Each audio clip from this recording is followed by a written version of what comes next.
അങ്ങനെ രാജകുമാരി നോക്കുമ്പോ ഒരു വലിയ സർപ്പം ഇങ്ങനെ തലയിലൊരു മാണിക്കക്കല്ലൊക്കെ വെച്ച് അങ്ങനെ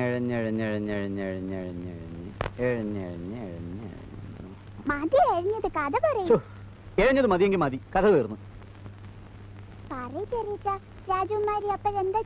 ഒന്നും ചെയ്തില്ല. പകുതി വഴി എത്തിയപ്പോഴേക്കും പാമ്പ് എഴുത്തിൽ നിർത്തിയില്ലേ, പിന്നെ രാജകുമാരിക്ക് എന്താ?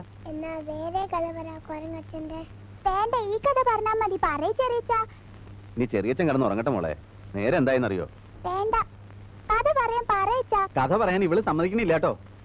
ഏട്ടാ, പാമ്പ് പകുതി വഴി എഴിഞ്ഞപ്പോഴേക്കും ഇവള് പറയാ ഇനി എഴേണ്ടാന്ന്. പാമ്പ് എഴിഞ്ഞ് എത്തിയാലല്ലേ രാജകുമാരിയെ കടിക്കാൻ പറ്റൂ. ആ, അങ്ങനെ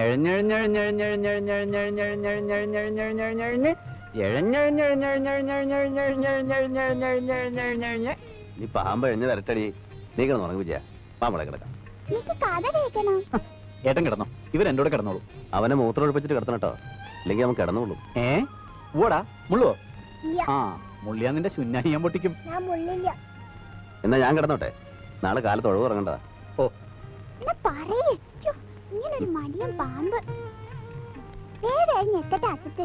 വേഗം എഴിഞ്ഞ് എത്തണ്ടേ? അങ്ങനെ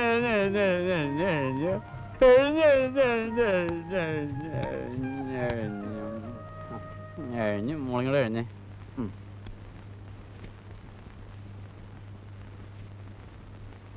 പിള്ളേരെ വിളിച്ച് കിടത്തണേ കിടത്ത്. അവര് വിജയനൂടെ കിടന്നോളും. നിന്റെ മുഖത്തെന്താ കടന്നലൂത്തിയോ? ഇങ്ങനെ എന്ത് ചെയ്യാം, എന്റെ മുഖം അങ്ങനെ ആയിപ്പോയി. അങ്ങനെ ആയിരുന്നില്ലല്ലോ. ഒന്ന് ചിരിക്കടി. വേണ്ട, ചിരിയൊക്കെ നിർത്തി. അത് കഷ്ടായി പോയല്ലോ. നീ ചിരിക്കണ ഭംഗിക്കണ്ട്. കളിയാക്കണ്ട മനുഷ്യരെ.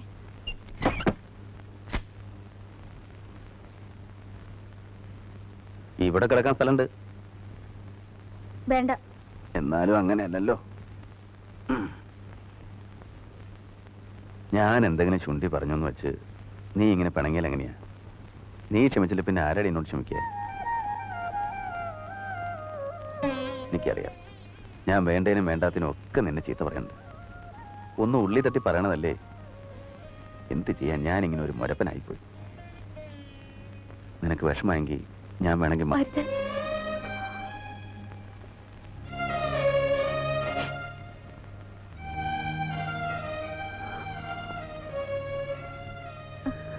ഇന്ന് മക്കളുടെ ശല്യമില്ല. ലൈറ്റ് കെടുത്തട്ടെ? കെടുത്തില്ലേലും എനിക്ക് കുഴപ്പമില്ല. എനിക്ക് കുഴപ്പമുണ്ട്.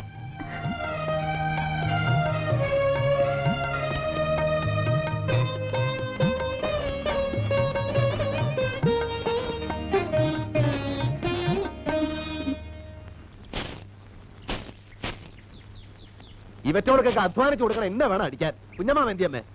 എന്താടാ? കണ്ടത്തിൽ വെള്ളം തിരിച്ചിട്ടെന്ന് പറഞ്ഞ് ഏൽപ്പിച്ചിട്ട് ഇപ്പൊ ഞാൻ ചെന്ന് നോക്കിയപ്പോ തുള്ളി വെള്ളമില്ല. ഇന്ന് വിശേഷമായി പുട്ടും കടലും പപ്പടവും. കുഞ്ഞമ്മാവ, പാടത്ത് വെള്ളം തിരിച്ചോ? എന്താ? കുന്തം ഉഴണ്ടതാണ്. പാടത്ത് വെള്ളം തിരിച്ചിടണമെന്ന് പറഞ്ഞിരുന്നു ഞാന്. എവിടെ? നെഞ്ചത്ത്. പാടത്ത് വെള്ളം തിരിച്ചോന്ന്. വെള്ള അല്ല, കാര്യമായിട്ടൊരു കാര്യം പറഞ്ഞാൽ കേൾക്കാൻ ചെവിയില്ല. ചെവി അടഞ്ഞു പോയിട്ടാടാ. തല കറങ്ങിയിട്ട് ചെവിക്കൊരടപ്പും മേലാകൊരു വേദനയും ഒരു പനിക്കോളും. വായടഞ്ഞു പോയിട്ടില്ലല്ലോ, അതെന്റെ മഹാഭാഗ്യം. രാശനാഥ് ഇരിപ്പുണ്ടോ അപ്പോളെ? നെറുകയിലൊന്ന് തിരുമാൻ. തോറ്റു ഞാൻ.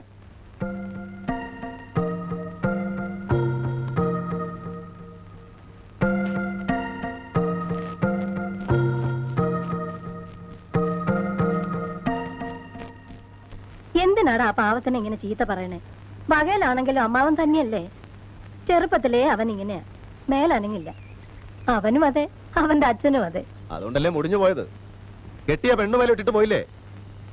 ആകെ കിട്ടിയത് വിറ്റ് നമുക്ക് തന്നോണ്ട് 3 നേരം ഉണ്ട് കഴിഞ്ഞു. ഇല്ലെങ്കിലോ മോളെയും പിടിച്ച് തെരുവിൽ ഇറങ്ങി തെണ്ടടി വന്നേനെ. ഒന്നും മിണ്ടാണ്ടിരിക്കടാ. ആ പെണ്ണ് കേക്കണ്ട. അവൾ ഇവിടെ വേലക്കാരിയെ പോലെയാ പണിയെടുക്കണേ.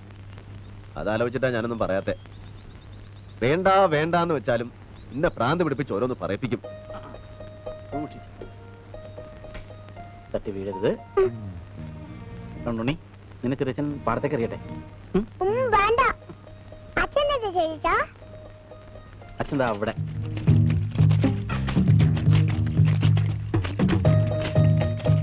എന്തിനാടാ വെയിലുള്ള നിങ്ങടെ പോന്നേ? അമ്മാമ വന്നിട്ടുണ്ട്. ഏതമ്മാമ? നമ്മുടെ ഗോവിന്ദമാമേ. എന്തിനാണോ നിങ്ങടെ എന്നല്ലേ? നീ വയ്ക്കോ, ഞാൻ ഈ കണ്ട അങ്ങടെ ഉഴുതു മുട്ടിച്ചിട്ട് വന്നേക്കാം. ചെയ്തേക്ക. ഒരു രണ്ടിയാലും ഞാൻ പിടിക്കാം. ഓ വേണ്ട വേണ്ട, കാലിൽ വല്ല മുള്ളോ കല്ലോ കൊള്ളൂടാ. ഓ, മുള്ളൊന്നും കൊള്ളില്ല എന്റെ ഏട്ടാ. മക്കളത് പിടിച്ചേ.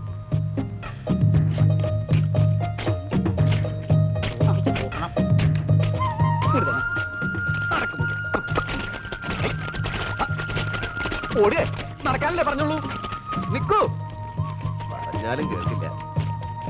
പരിചയമില്ലാണ്ട് ചെളിയിൽ ചവിട്ടി നടന്നാലും കാല് വേദനിക്കൂടാ. സാരല്ലേ ഏട്ടാ. ഹൈ, ഒന്ന് അനങ്ങി നടക്കണ്ട മൂരിയെ. എന്റെ തോന്നലൊന്നല്ല, അല്ലെങ്കിൽ പാടത്തുനിന്ന് വരാൻ ഇത്ര നേരമൊന്നും വേണ്ട. എന്നോട് ഇത്തിരി സ്നേഹവും ബഹുമാനം ഉണ്ടെങ്കിലല്ലേ ഞാൻ വന്നു എന്ന് പറഞ്ഞാൽ ഓടി വരണ്ടുള്ളൂ. അങ്ങനെ വിചാരിക്കേണ്ട കാര്യമില്ല. എല്ലാം എനിക്കറിയാം. കുഞ്ഞൻ നായർക്കുള്ള സ്ഥാനം എനിക്കിവിടെ ഇല്ല. പറയുമ്പോ മുള്ളിപ്പ തെറിച്ച ബന്ധേ അവനുള്ളൂ. എന്നാലും അവന് ഇവിടുത്തെ ഞാൻ അന്യൻ. കുടുംബം വിറ്റ് കിട്ടിയ പണം എന്തോ തന്നു എന്നൊക്കെ പറയണം. അതുകൊണ്ടൊക്കെ രക്തബന്ധം ഉണ്ടാവൂ. അന്ന് ആ പണം കിട്ടിയത് കൊണ്ടാ ഈ കുടുംബം അന്യാധീനപ്പെട്ട് പോവാണ്ടിരുന്നത്. ഏട്ടൻ അറിയാലോ, ജപ്തി ചെയ്യാൻ കടലാസ് പതിപ്പിച്ചതായി ചെമറില്. അന്ന് ഞാനും എന്റെ മോനും ഏട്ടന്റെ കാല് പിടിച്ചതാ. ഞാൻ ഉണ്ടായിട്ടും തരാണ്ടിരുന്നു എന്നാ നിങ്ങളുടെ വിചാരം? പുറമേന്ന് നോക്കുമ്പോ തോന്നും ഗോയിനാർക്ക് പണം പൂത്ത് കെട്ടിരിപ്പാണ്. ഒന്നുമല്ല, എന്റെ കാര്യം എനിക്കറിയാം. അപ്പോ കുഞ്ഞൻ നായർ പണം തന്നത് സ്നേഹം കൊണ്ടാന്നാ കരുതിയേക്കണേ? അല്ല, പണിയെടുക്കാണ്ട് ജീവിക്കാലോ അച്ഛനും മോക്കും. 10-15 കൊല്ലമായിട്ടൊരു കാര്യം അന്വേഷിക്കേണ്ടി വന്നിട്ടില്ലല്ലോ. അവറ്റയ്ക്ക് ലാഭം. അത് മനസ്സിലാക്കാനുള്ള ബുദ്ധി നിനക്കോ നിന്റെ മോനോ ഇല്ല. ഇവിടെ ഇവിടെ ഓടല്ലെന്ന്. ഇവിടെ വാടാ. ആ, നാളെ കോടതിയിൽ നിൽക്കേണ്ടവനാ. കുട്ടികളുടെ കൂടെ ആ കളി. അവർക്ക് അവനെ ജീവനാ. എന്നെ വേണ്ട, ഒരു നിമിഷം അവന് സ്വൈര്യം കൊടുക്കില്ല.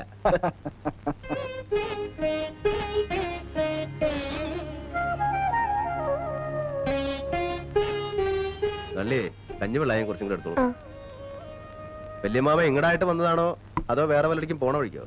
എന്താ, എനിക്ക് ഇങ്ങോട്ട് മാത്രമായിട്ട് വന്നൂടെ? അല്ല അതല്ല, പതിവില്ല, അതുകൊണ്ട് ചോദിച്ചതാ. ഞാനിങ്ങോട്ട് എന്തിനാ എപ്പോഴും വരണത്?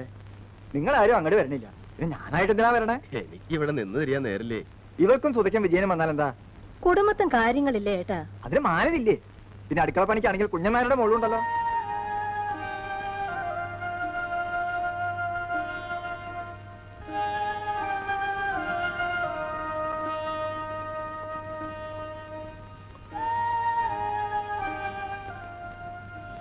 ഇവിടുത്തെ വേലക്കാരിയൊന്നും അല്ല. ആരായാലും എനിക്കൊരു വിരോധമില്ല. എത്ര മുറിച്ചാലും മുറിയാത്ത ആ രക്തബന്ധം, അത് മനസ്സിലാക്കിയാൽ മതി.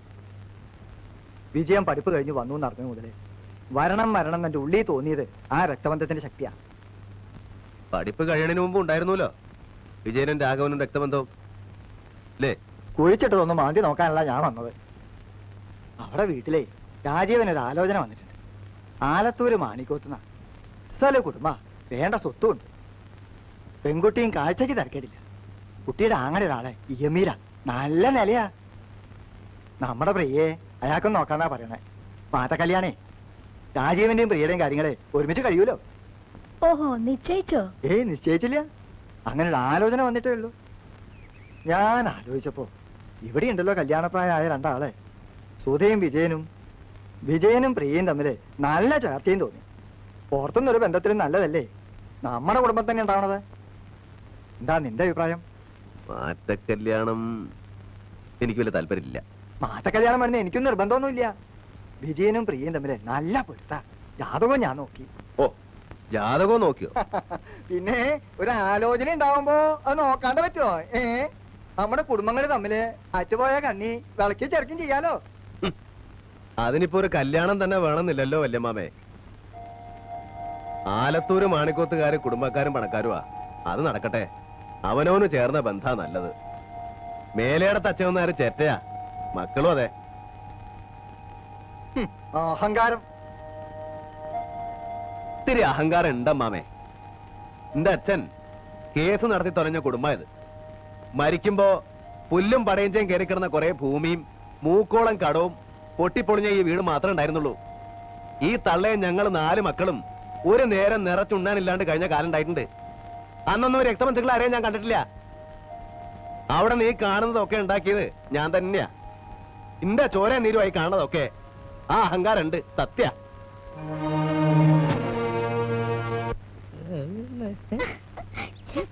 നാക്കെടുത്ത് എങ്ങനത്തെ വർത്താനേ ഉള്ളൂ. നാണോന്ന് എന്നെ കുടിക്കിയത്. ഞാൻ കുടിക്കുന്നൊന്നുമല്ല, എന്റെ പിന്നാലെ നടന്ന് എന്നെയാ വലയെ കുടിക്കിയത്. കുടുങ്ങിയ സ്ഥിതിക്ക് ഇനി ഏതായാലും നിന്നെ ഞാൻ വിടാൻ പോണില്ല. അയ്യോ, ആരെങ്കിലും കാണും. ഇത്ര പേടിയാണ് സുധയ്ക്ക്? എന്നാ പേടിയൊന്നും മാറ്റണല്ലോ. അയ്യോ, കുഴപ്പായി. വിനോദ് പൊയ്ക്കോ. ആരാ? എന്റെ ഒരു കസിനാ. പൊയ്ക്കോ പ്ലീസ്.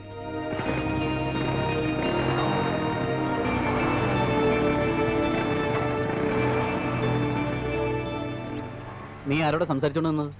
എന്റെ ക്ലാസ്മേറ്റ് കുഞ്ഞേട്ടാ. നന്നായി നുണ പറയാനറിയാം. ആരുടെയാണ്? എന്റെ ഫ്രണ്ടാ. ഫ്രണ്ട്? ഇനി എന്റെ കണ്ണിന് മുമ്പിൽ കണ്ടാലുണ്ടല്ലോ, ഞാൻ ഏട്ടനോട് പറഞ്ഞു കൊടുക്കും. തൊടിയിൽ ചുറ്റിക്കറാണ്ട് വാടി വീട്ടിലേക്ക്.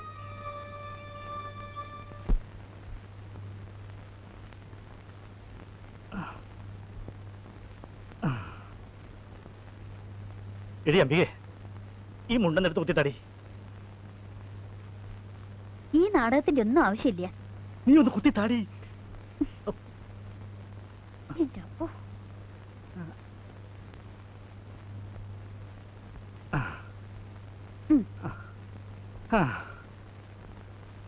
ആങ്ങളമാരെ അമ്മയൊക്കെ കാണുമ്പോ എല്ലാം അങ്ങ് മറന്നു പോരുത്. ഒരു 10,000-3000 ഒപ്പിക്കണം.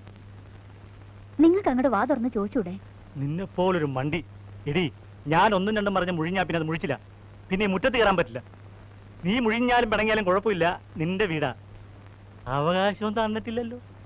ആ, നടക്ക് നടക്ക്. ആഹാ, ഇതാരൊക്കെയാ? നിങ്ങളുടെ കാര്യം എപ്പ അങ്ങടെ ഓർത്തേ ഉള്ളൂ. ഇതൊന്ന് പിടിച്ചേ. അനുമോൾ അമ്മമ്മേ മറന്നാ? ഏട്ടൻ എന്തിയമ്മേ? അവൻ ചന്തയ്ക്ക് പോയി. എന്ത് വിൽക്കാനാണമ്മേ? നാളികേരാ? ഇത്തിരി നാളികേരുണ്ട്, ഇത്തിരി പച്ചക്കറിയുണ്ട്.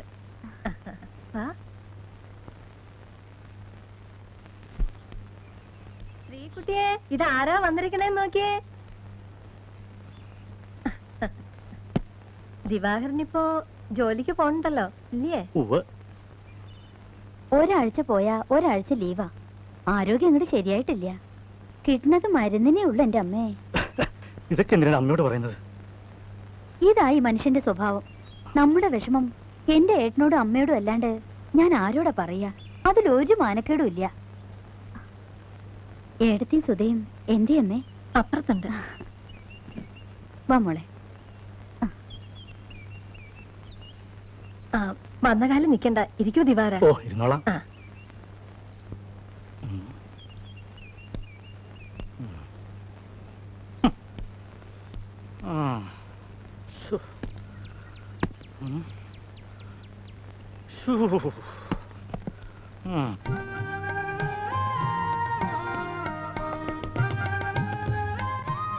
ആഹാ, നീയായിരുന്നോ? ഞാൻ വിചാരിച്ച ഏട്ടനാണെന്ന്. ബീഡി വലിച്ചൂല്ലേ? ഓവ്, ബീഡിയല്ല, സിഗരറ്റ്. എന്തേ? എനിക്കൊന്നുമില്ല. വലിച്ച ക്യാൻസർ വരും, അത് മറക്കണ്ട. ഓ, അതെനിക്കറിയില്ല. നിന്നോട് ആര് പറഞ്ഞു? വെറുതെ കളിയാക്കണ്ടോ. എന്തൊക്കെ എടുക്കാനുള്ളതെന്ന് വെച്ചാ വേഗം എടുത്തിറങ്ങിക്കോ. ഈ മുറിക്ക് അവകാശികൾ എത്തിയിട്ടുണ്ട്. അമ്പയർത്തി വന്നോ? വന്നു. ഏട്ടനും കുട്ടികളും എല്ലാരും ഉണ്ട്. അപ്പൊ ഞാൻ ഇന്ന് തൊട്ട് കുഞ്ഞമ്മാമയുടെ കൂടെ. ഈ മുറിയുടെ അവകാശം തീരെ കിട്ടണമെങ്കിൽ കല്യാണം കഴിയണം.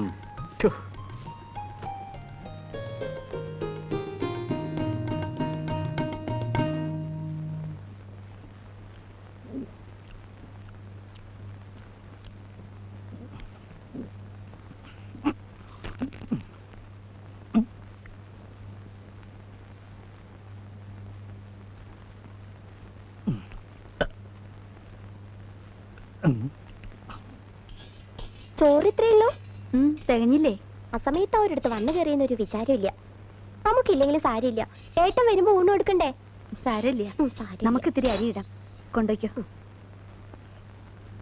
കേസ് കിട്ടിയില്ലെങ്കിലും ദിവസം 2 ജാമ്യ കേസ് കിട്ടിയ കുറഞ്ഞത് 200 റുപ്യ വീഴും. പോരെ? പോരാ, വെറും 200 റുപ്യക്ക് വേണ്ടിയായിരുന്നെങ്കിൽ ഏട്ടൻ പറയുന്ന പോലെ 2 കാളയെ പൂട്ടിയാ മതി. രാമൻകുട്ടി മേനെ പോലെ നല്ലൊരു വക്കീലാവണം. കേക്കടി, രാമൻകുട്ടി മേനന്റെ ഒരു ഹിയറിങ്ങിന് 3000 കുറഞ്ഞ ഫീസില്ല. എന്റെ അമ്മേ, 3000? ആ, കളിക്കണ കളിയാ. കുറച്ച് ചോറിട്ട്.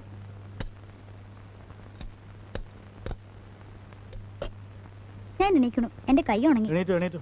ഉണ്ണുമ്പോ എനിക്ക് സാവധാനം ഇരുന്ന് ഉണ്ണണം. എനിക്കിവിടെ വന്ന വിശപ്പ് കൂടുതലാ.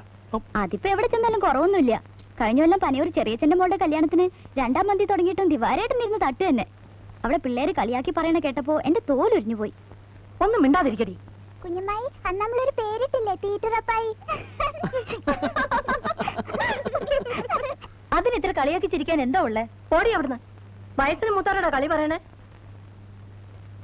പിള്ളേരുടെ മുഖം കഴിയിക്കേ. വാ.